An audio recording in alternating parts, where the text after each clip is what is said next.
C'est Baegurum Sangsi, Senseo Seoju. Récemment, l'Indonésie a surpris la Corée.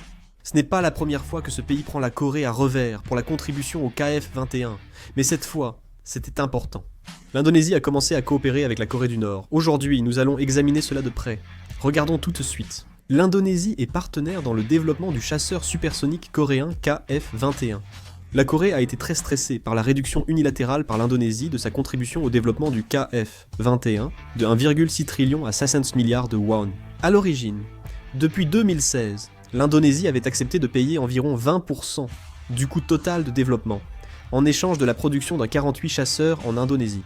En janvier 2024, l'Indonésie a suspendu son paiement pour manque de budget, puis en août a annoncé qu'elle ne paierait que 600 milliards de wons. La Corée a accepté de réduire le montant à 600 milliards de wons, à condition de limiter la portée du transfert de technologie. L'Indonésie a ainsi joué un mauvais tour à la Corée.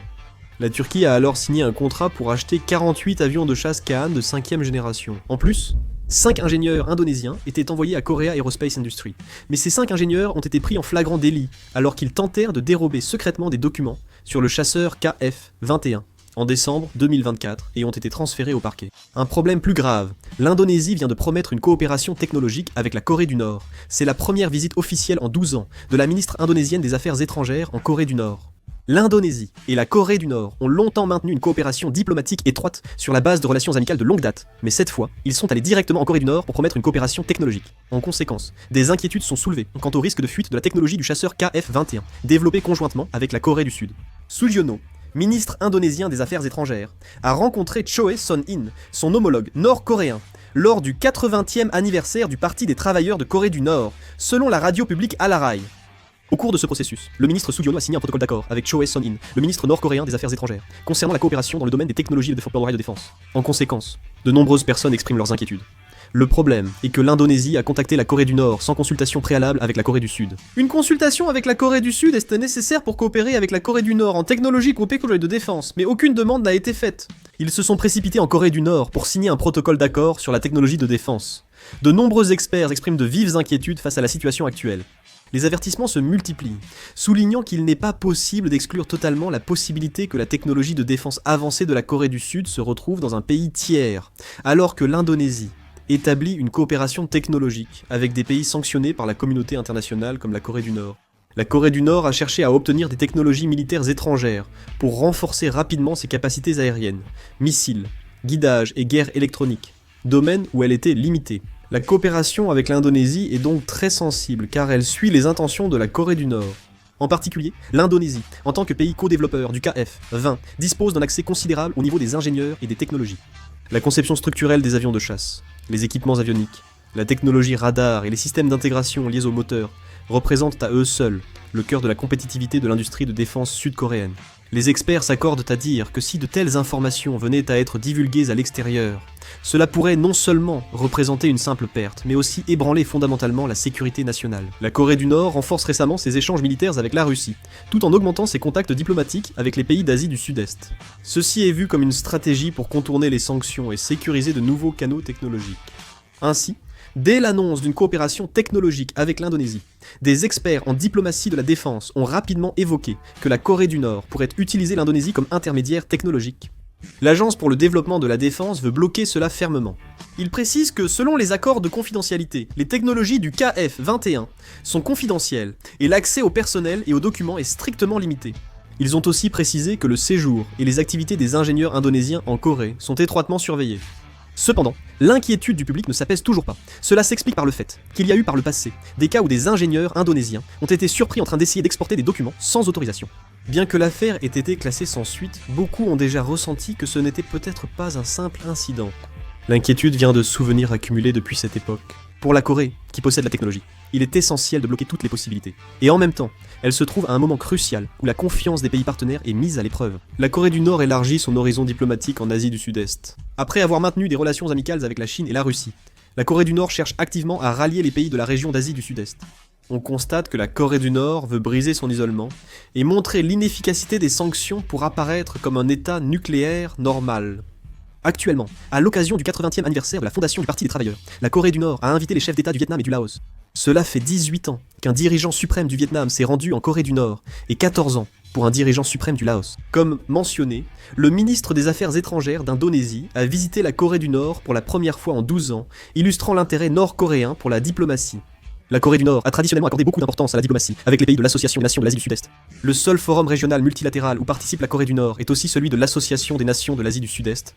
Bien sûr, le développement nucléaire de la Corée du Nord a accéléré son isolement sur la scène internationale, mais avec l'entrée dans une nouvelle ère de guerre froide, il semble que ces relations soient en train de se rétablir. Le récent défilé militaire à Pyongyang, où Lam, secrétaire général du Vietnam, était aux côtés de Kim Jong-un, en est un symbole. Avec l'Indonésie, et même le Vietnam décidant de renforcer leur coopération en matière de défense avec la Corée du Nord, la configuration sécuritaire autour de la péninsule coréenne devient de plus en plus complexe. En particulier, le Vietnam ayant déjà adopté le K9, l'un des principaux produits d'exportation de la défense de notre pays. Cette question est considérée en Corée comme un sujet à ne pas prendre à la légère. Si le Vietnam s'engage dans une coopération militaire avec la Corée du Nord, les inquiétudes grandissent quant à la possibilité que notre technologie soit exposée, directement ou indirectement, au cours de ce processus.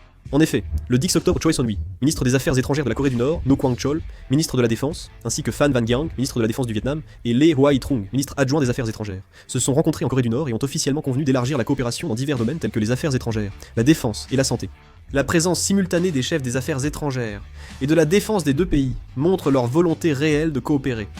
Le communiqué n'ayant pas détaillé la coopération militaire, il est important de rappeler que le Vietnam utilise depuis longtemps des armes russes. Et, étant donné que la Corée du Nord est familière avec la structure technique des équipements de l'ex-Union soviétique, certains analystes estiment qu'il existe de fortes possibilités que les deux pays poursuivent une coopération concrète en matière de maintenance d'armes, de formation, de systèmes et de partage d'informations. En particulier, la Corée du Nord, qui ne peut plus effectuer de transactions d'armes officielles en raison des récentes sanctions de l'Organisation des Nations Unies, élargit ses voies de coopération informelle avec des pays en dehors du cadre des sanctions. Les experts estiment que si le Vietnam devient un maillon de cette chaîne, l'impact ne se limitera pas à un simple problème diplomatique, mais pourrait entraîner des fuites technologiques et une insécurité accrue.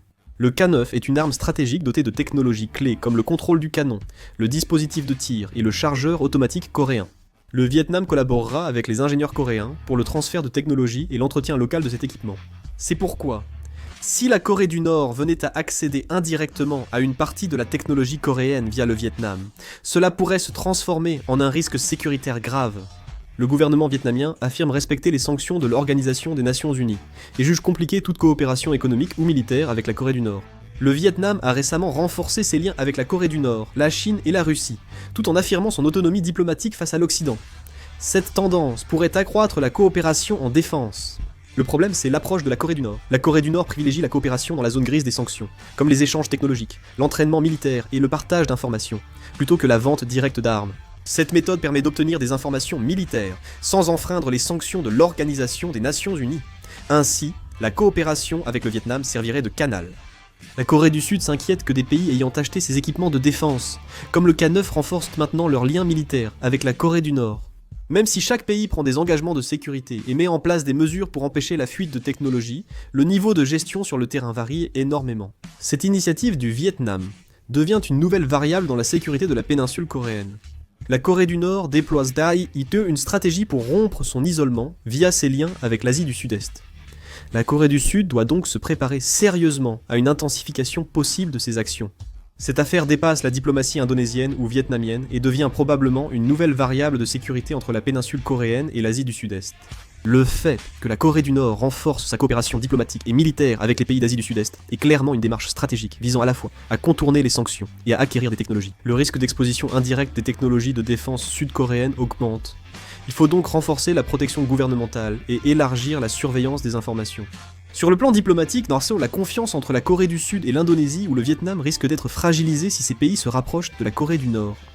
La Corée du Sud doit réexaminer complètement sa politique de coopération en matière de défense avec les pays d'Asie du Sud-Est et élaborer une nouvelle stratégie diplomatique capable de répondre à l'offensive diplomatique de la Corée du Nord. En fin de compte, cette situation sert une fois de plus de signal d'alarme sur l'importance de la sécurité technologique. Que pensez-vous de l'ouverture diplomatique de la Corée du Nord vers l'Asie du Sud-Est ?